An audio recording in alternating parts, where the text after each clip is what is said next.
Hello friend, মাম্মিকা কিচেনে সবাইকে আমি ওয়েলকাম জানাচ্ছি। আজ আমি রসমালাই বানাবো।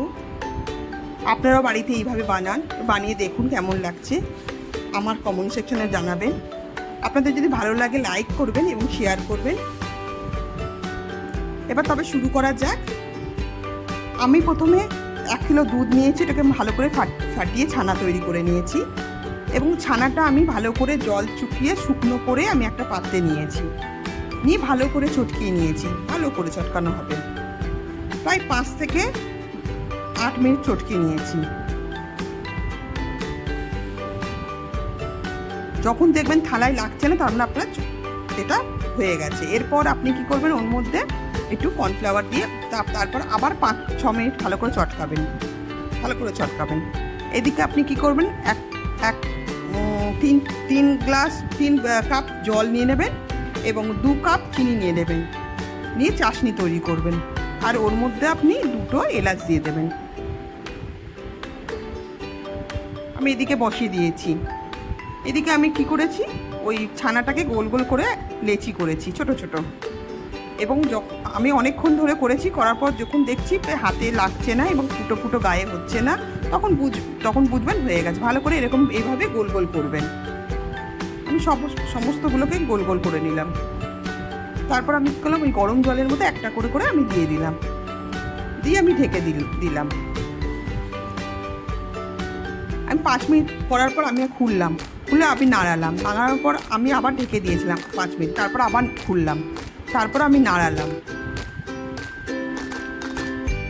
নাড়িয়ে যখন কিছুক্ষণ পর যখন দেখলাম আমার বেশ ফুলে গেছে, তখন আমি কী করলাম, বন্ধ করে একটা করে নিয়ে আমি ঠান্ডা বাটিতে জল নিয়েছিলাম, সেই জলের মধ্যে আমি রেখে দিলাম।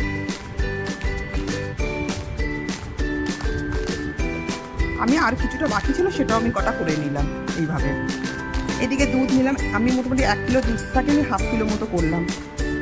ফুটিয়ে করার পর ওর মধ্যে কেশর দিলাম,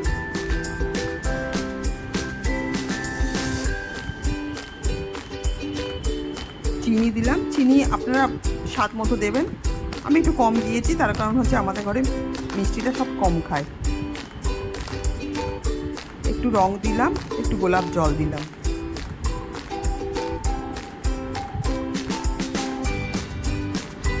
চিনি আমি মোটামুটি 4 চামচ দিয়েছি। এরপর যখন ফুটে গেল, তখন আমি ওই জল চিপে রসগোল্লাগুলোকে দিলাম, দিয়ে ভালো করে ফুটালাম। প্রায় 7 মিনিট মতো আমি ফুটালাম। একবার করে একটু নাড়িয়ে দিয়েছি। ফুটানো হয়ে গেলে তারপর নামিয়ে ঠান্ডা করলাম। একটু ঠান্ডা হয়ে গেলে ওর উপরে আমি একটু কাজু ছোটো ছোটো করে কুচি করে দিয়েছি। যদি কাঠবাদাম থাকে সেটা দিলে আরও ভালো লাগে, কাঠবাদাম আপনারা দেবেন ওপরে। দিয়ে ঠান্ডা হয়ে গেলে ফ্রিজে 6 ঘন্টার জন্য রেখে দেবেন, 6 থেকে 7 ঘন্টা। 6-7 ঘন্টা পর হওয়ার পর রাখার পর আপনারা বের করবেন, দেখবেন কি সুন্দর রসমালাই হয়ে গেছে। দেখুন আমার এই রসগোল্লাটা, ছোটো রসগোল্লাটা কেমন একদম নরম সফট হয়েছে, একদম সফট হয়েছে। আপনারা এইভাবে বাড়িতে বানান এবং কেমন হয়েছে সেটা আমাকে জানাবেন। Thank you.